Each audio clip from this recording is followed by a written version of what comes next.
तो जो आज हमारा टॉपिक है वो है एड्स, जिसको हम बोलते हैं acquired immuno deficiency syndrome.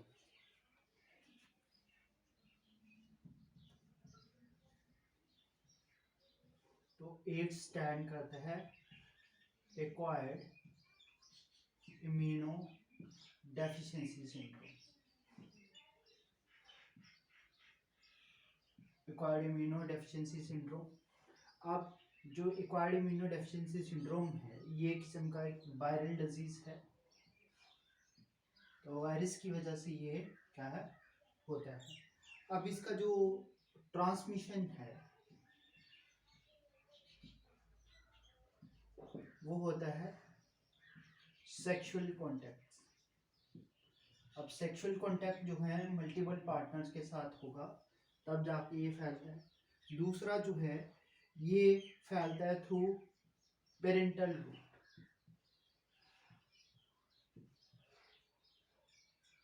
Parental route through human के अंदर ये क्या है इंट्रोड्यूस होता है। तो पेरेंटल रूट जो है इसको हम बोल सकते हैं एक तो आ गया हमारा ब्लड ट्रांसफ्यूजन,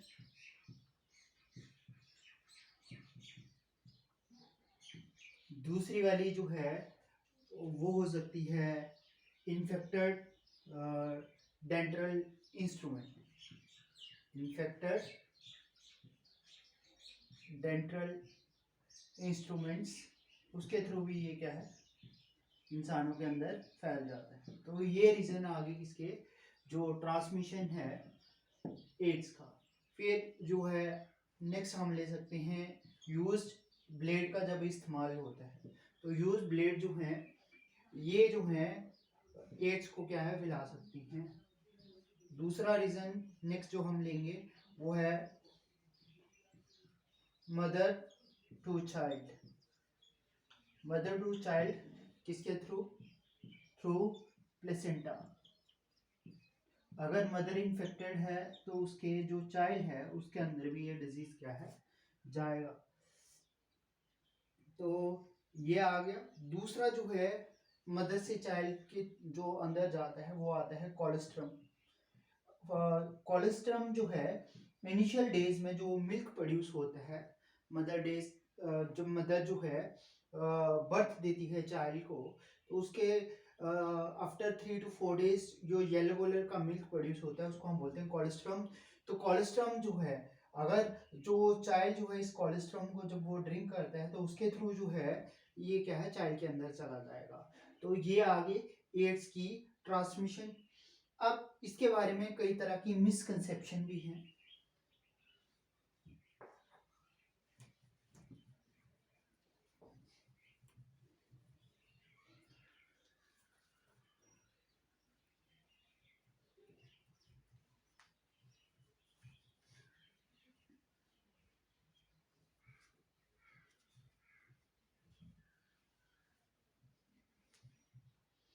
तो अभी हम डिस्कस करेंगे मिसकंसेप्शन के बारे में। अब ये मिसकंसेप्शन क्या है?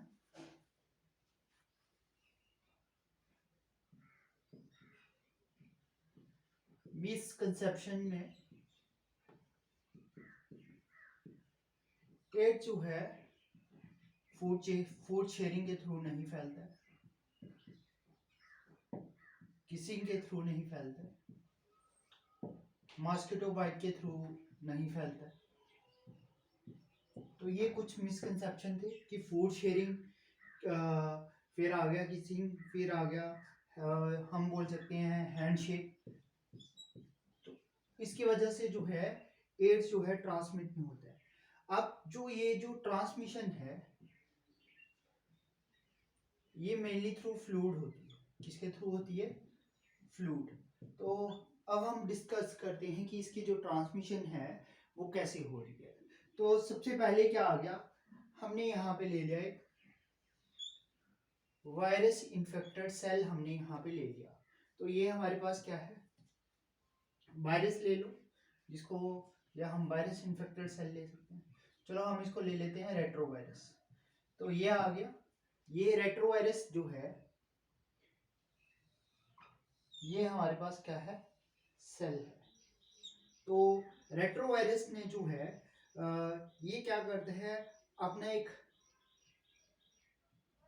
जैसे ये होस्ट सेल के अंदर जो है इंट्रोड्यूस होगा, तो ये क्या करता है ये अपना जो आरएनए है उसको यहाँ पे छोड़ेगा। तो ये हमारे पास इसका क्या आ गया, आरएनए।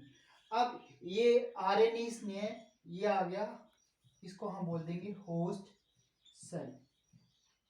तो जो रेट्रोवायरस का डीएनए था वो जो है वायरस क्या कर रही है, जब इसके साथ इसने कॉन्टेक्ट बनाया तो ये इसके अंदर क्या कर रही है, इसने आरएनए को यहाँ पे छोड़ दिया। अब आरएनए जब छोड़ गया यहाँ पे, तो आरएनए की मदद से ये क्या करेगा, जो वायरल आरएनए की मदद से ये डीएनए को सिंथेसाइज करेगा। अब ये जो आरएनए की मदद से डीएनए को बना रहा है, तो यहाँ पे ये इस्तेमाल करते हैं रिवर्स ट्रांसक्रिप्टेज का। तो रिवर्स ट्रांसक्रिप्टेज एंजाइम यहाँ पे आ गया, वो उसकी मदद से इसने क्या कर दिया, डीएनए को सिंथेसाइज कर दिया। अब हमारे पास डीएनए जो है बन चुका है रिवर्स ट्रांसक्रिप्टेज की मदद से। तो अब ये वाला जो डीएनए है ये क्या करेगा, ये आ गया होस्ट का जो जीनोम है, होस्ट सेल का क्या आ गया, जीनोम। तो होस्ट सेल के जीनोम के साथ ये डीएनए यहाँ पे जाएगा और इसके साथ क्या कर जाएगा, मर्ज कर जाएगा। अब जब इसके साथ ये मर्ज करेगा तो इस डीएनए के थ्रू जो है यहाँ पे न्यू वायरस पार्टिकल जो है प्रोड्यूस होंगे। अब ये न्यू वायरस पार्टिकल यहाँ पे क्या करेगा, सिंथेसाइज करेगा। अब जो न्यू वायरस पार्टिकल यहाँ पे जब सिंथेसाइज होंगे, तो जब इसकी सेल की कैपेसिटी फुल हो जाएगी तो ये सेल जो है ये इसको ब्रस्ट कर देगा और यहाँ से जो डिफरेंट वायरल प्रोटीन है या हम बोल सकते हैं रेट्रोवायरसेस हैं, वो क्या है नेक्स्ट जाके अगले सेल्स को पकड़ेंगे और इस तरीके से जो है ट्रांसमिशन जो है इसके अंदर होता रहता है। तो हमने क्या बोला, हमने बोला कि पहले हमारे पास आ गया रेट्रोवायरस। अब ये रेट्रोवायरस जो है जो होस्ट सेल के साथ अटैचमेंट बनाता है और उसमें क्या करता है, ये अपना आरएनए छोड़ेगा। अब ये आरएनए जो है इसकी मदद से डीएनए को क्या कर रहा है, यहाँ पे बना रहा है। अब डीएनए किसकी मदद से बन रहा है, रिवर्स ट्रांसक्रिप्टेज एंजाइम की मदद से ये क्या है बन रहा है। तो रिवर्स ट्रांसक्रिप्टेज की मदद से इसने डीएनए बनाया, ये क्या करेगा, होस्ट सेल का जो जीनोम है उसके साथ मर्ज करेगा और वहां पे नए वायरस पार्टिकल बना रहा है। अब जब इसकी कैपेसिटी जो सेल की फुल हो जाएगी तो ये सेल रप्चर करेगा और इसमें से जो डिफरेंट वायरस हैं यहाँ पे जो प्रोड्यूस हुए हैं इससे, तो वो निकलेंगे और आगे जाके न्यू सेल्स को क्या करते हैं, इन्फेक्ट करते हैं। तो इसके बाद हम डिस्कस करते हैं इसका जो स्ट्रक्चर है वो किस तरह का है।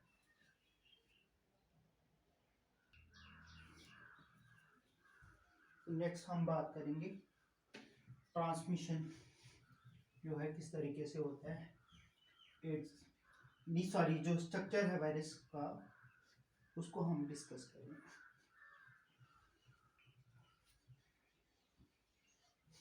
तो पहले जो है हम स्ट्रक्चर को ड्रा करते हैं।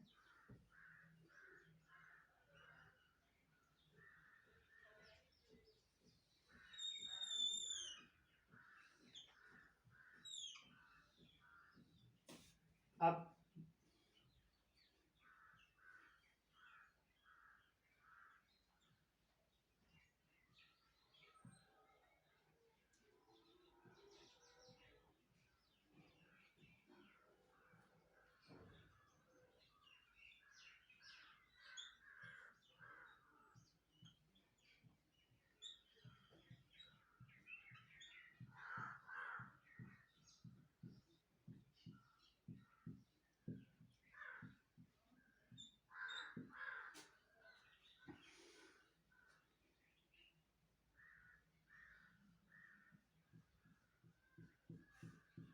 ये जो है इसकी लिपिड की लेयर वायरस के ऊपर,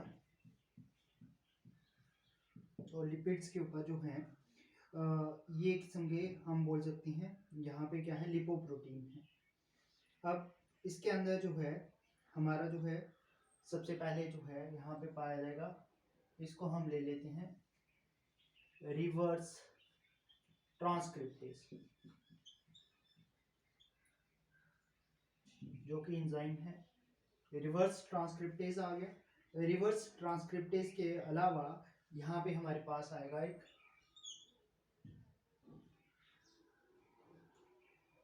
इसको हम ले लेते हैं सिंगल स्टैंडर्ड आरएनए, SSRNA। यहाँ पे क्या आ गया, सिंगल स्टैंडर्ड आरएनए जो है इसके अंदर आ गया। साथ में यहाँ पे जो है इसको हम बोलेंगे कैप्सोमेयर, और कैप्सोमेयर के अलावा इसके अंदर जो है हमें जो है एंजाइम देखने को मिलेंगे।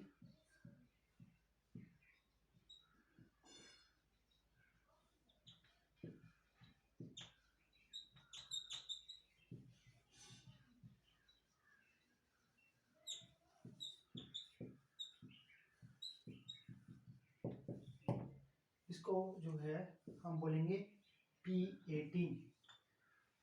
ये हमें किसके अंदर जो है डीएनए के अंदर देखने को मिलती है। जो इसका हेड है इसको हम बोलते हैं GP41। GP41 जो है ये आ गया हमारा। अब GP जो ये स्फेरिकल स्ट्रक्चर दिख रहा है इसको हम बोलते हैं GP120। तो ये आ गया हमारा जो एड्स का स्ट्रक्चर है। तो यहाँ पे इसके अलावा जो ये जो कैप्सोमेयर है ये बना होता है P24 प्रोटीन्स का। तो ये डिफरेंट डिफरेंट रिसेप्टर जो हैं हमें एड्स के अंदर जो है वायरस के अंदर जो है देखने को मिलते हैं। अब सबसे पहले हम बात करें तो इसको हम क्या बोलेंगे, ये क्या है, एक रेट्रोवायरस है। तो पहला पॉइंट आपको क्लियर हो गया। हम इसको बोलते हैं रेट्रोवायरस, मींस जो रिवर्स ट्रांसक्रिप्शन को दिखाता है, इस वजह से हमने इसका नाम डाल दिया रेट्रोवायरस। अब बोलते हैं जो इसकी कोर है, मींस अंदर वाला जो पार्ट जिसको हमने बोला, इस कोर के अंदर जो है दो प्रोटीन कोट होती हैं। तो कोर के अंदर एक हमने तो बोल दिया इनर प्रोटीन कोट है, कोर के अंदर एक इनर प्रोटीन कोट है, और इस इनर प्रोटीन कोट को हम जो है बोलते हैं P24। क्या बोलेंगे, P24। तो हमने यहाँ पे दिखाया ये P24, इसको हम बोलेंगे इनर प्रोटीन कोट। अब इसके अलावा इसके अंदर होता है आउटर प्रोटीन कोट। कोर के अंदर क्या है, आउटर प्रोटीन कोट। तो ये आउटर प्रोटीन कोट कौन सा है, जिसको हमने बोला P जो था P24, सॉरी P24 तो आ गया ये वाला, दूसरा हमारा ये वाला था। एक तो आ गया P24 और एक हमने बोला जो ये बीच में P18, ये वाला जो प्रोटीन कोड है इसको हम बोल रहे हैं P18। तो इसके कोर के अंदर दो तरह के प्रोटीन हैं, साथ में 2 आइडेंटिकल मॉलिक्यूल्स हैं SSRNA के। तो हमने बोला 2 आइडेंटिकल मॉलिक्यूल्स हैं, ये भी SSRNA है। तो हमने बोल दिया यहाँ पे क्या है, 2 आइडेंटिकल्स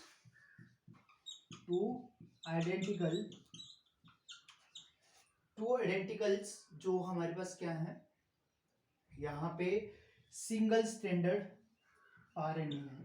तो ये जो है वायरस के अंदर जो है पाया जा रहा है। अब कोर जो है कवर्ड है, इस वाले को बोल रहे हैं ये लिपोप्रोटीन की लेयर है। तो इस कोर को लिपोप्रोटीन जो है कवर कर रहा है। अब लिपोप्रोटीन जो है इसके ऊपर हमें जो है GP120 और GP41 जो है यहाँ पे हमें देखने को मिल रहा है। तो क्या है, GP120 और GP जो 41 है। तो ये GP120 एक्चुअल में है क्या, ये कॉम्प्लीमेंट्री सीक्वेंसेस हैं।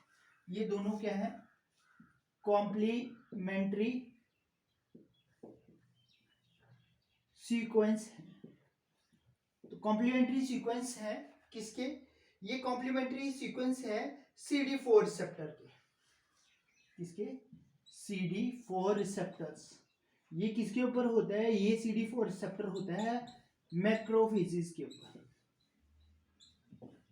तो मैक्रोफेजेस के ऊपर जो है CD4 रिसेप्टर जो है यहाँ पे क्या करता है, लाइक करता है। तो हमने जो है यहाँ पे जो है पूरा डिस्कस कर दिया।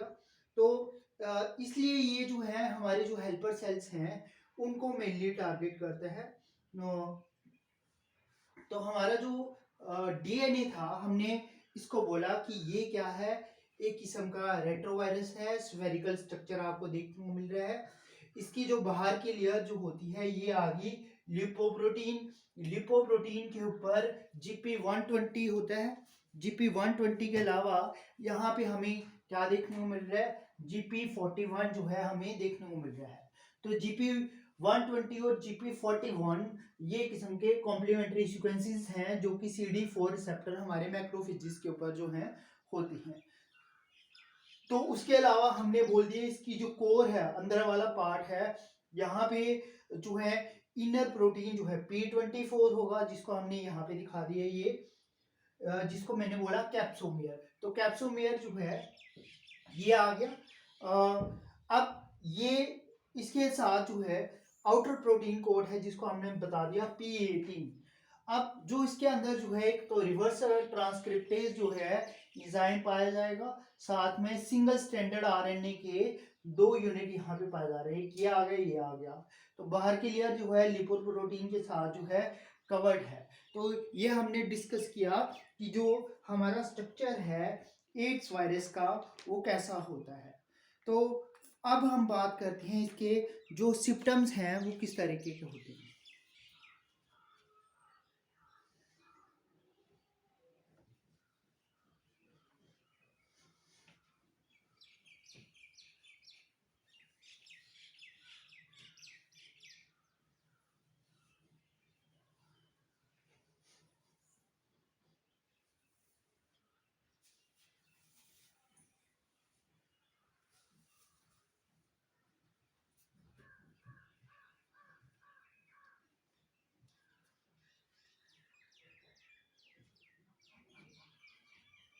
अब हम इसको डिस्कस करेंगे जो इसके जो सिम्टम्स हैं वो किस तरीके के हैं।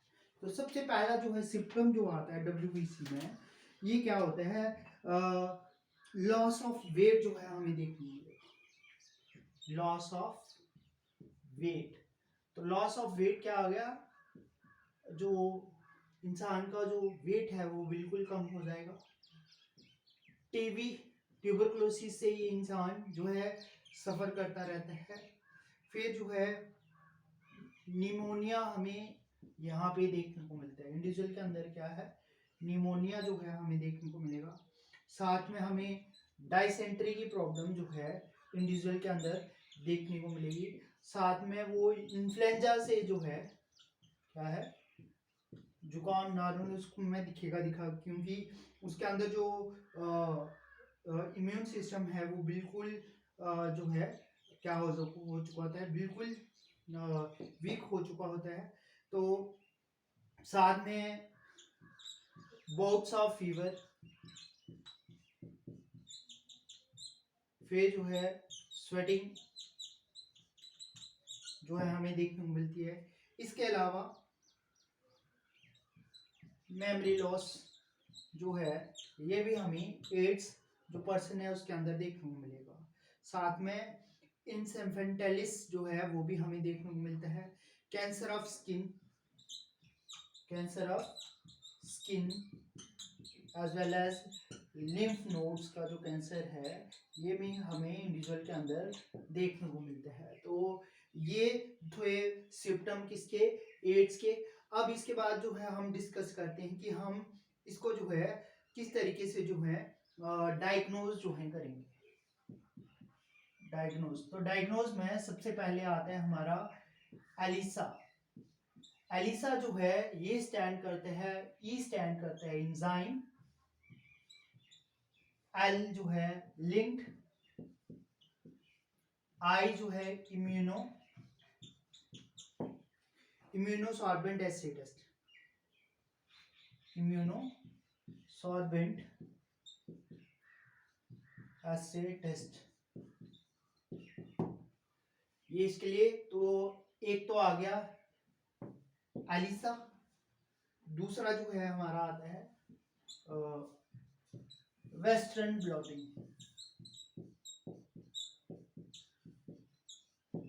तो वेस्टर्न ब्लॉटिंग जो है ये डिटेक्ट करती है एंटीबॉडीज जो पेशेंट के सीरम में प्रेजेंट होते हैं, तो इसके बेसिस पे हम जो है एड्स को जो है डायग्नोज जो है करते हैं। तो सबसे पहले हमारा सिम्टम क्या था, लॉस ऑफ वेट हो जाएगा, टीबी देखने को मिलेगा, निमोनिया देखने को मिलेगा, डाइसेंट्री जो है, इन्फ्लुएंजा देखने को मिलता है, बॉट्स ऑफ फीवर हमें देखने को मिलते हैं, स्वेटिंग हमें देखने को मिलती है, मेमोरी लॉस जो है, और कैंसर ऑफ स्किन जो है, और लिम्फ नोड जो है वो हमें देखने को मिलेगा। अब ये जो है मेमोरी लॉस जो है ये हर्ब्स जोस्टर वायरस जो है वो इंडिविजुअल के अंदर जो है कॉज करती है। तो अब आती है इसके ट्रीटमेंट की जो हम बात करेंगे। तो ट्रीटमेंट में इसका कोई पर्टिकुलर अभी तक जो है ट्रीटमेंट हमारे पास नहीं है, फिर भी जो है कुछ ड्रग्स जो है इंसान को जो है दी जाती हैं जिससे उसकी थोड़ी लाइफ जो है वो क्या होगी, सेफ हो सकती है। तो इनको हम डिस्कस करें तो ट्रीटमेंट में जो है हमारा सबसे पहला आता है, हम देते हैं reverse transcriptase inhibitor. Reverse transcriptase inhibitor, तो ये रिवर्स ट्रांसक्रिप्टेज इनहिबिटर जो है हम देते हैं, जो क्या करता है रिवर्स ट्रांसक्रिप्टेज एंजाइम को क्या करता है, रोकता है। तो इसका नाम जो है इसको बोला जाता है एजीटी। एजीटी जो है इसके मेडिसिन का जो है नाम है। फिर आता है प्रोटीएज इनहिबिटर। प्रोटीएज इनहिबिटर, तो ये भी जो प्रोटीएज है ये इसकी कोर के अंदर जो है एंजाइम पाया जाता है। तो प्रोटीएज जो है इसका काम होता है जो डीएनए है उसको क्या कर देना, कट कर देना। तो प्रोटीएज इनहिबिटर के लिए हम जो है रेट्रोनेवियर जो मेडिसिन है, रेट्रोनेवियर जो मेडिसिन है इसका जो है इस्तेमाल करते हैं, रेट्रोनेवियर। अब इसके अलावा जो है एक highly active anti retroviral therapy है जिसमें रिवर्स ट्रांसक्रिप्टेज और प्रोटीएज का इस्तेमाल जो है किया जाता है। तो ये कुछ मेडिसिन के नाम थे जिसके बेसिस पे थोड़ा इसको जो है पेशेंट की लाइफ को बढ़ाया जा सकता है। अब जो है इसमें जो है प्रिवेंशन कैसे हो सकती है इसकी, तो प्रिवेंशन के लिए सबसे पहले जो चीज है यूज्ड ब्लेड का इस्तेमाल टोटली बैन होना चाहिए। दूसरी जो चीज आती है सेक्सुअल कांटेक्ट जो है मल्टीपल पार्टनर के साथ वो हमें क्या करनी है, अवॉइड करनी है। यूज करना है कॉन्डोम का। इसके अलावा जो है हमें क्या देनी है, एजुकेशन जो है वो क्या करनी है, प्रोवाइड करनी है। तो एजुकेशन जो है वो हमें देनी है। साथ में डिफरेंट एनजीओ जो हैं वो जागरूकता करने के लिए जो है रन करती हैं। तो इसी में एक हमारा जो है नेको है, नेको की फुल फॉर्म है नेशनल एड्स कंट्रोल ऑर्गेनाइजेशन जो है ये रन करती है। तो ये अंडर हेल्दी फैमिली वेलफेयर जो है ऑर्गेनाइजेशन जो है स्टैब्लिश की गई है। साथ में बैन ऑन प्रोस्टिट्यूशन जो है इस चीज को जो है रोक सकता है। स्टेरिलाइजेशन करें हम अच्छे तरीके से, जो डेंटल इक्विपमेंट्स हैं या फिर जो सिरिंजेस हैं या जो हम रेजर्स जो इस्तेमाल कर रहे हैं तब जाके रुक सकता है। तो एड्स पेशेंट के साथ हमें क्या करना है, सिंथेपी जो है सिंपैथी जो है रखनी है, तब जाके हम इसको क्या कर सकते हैं, कंट्रोल कर सकते हैं।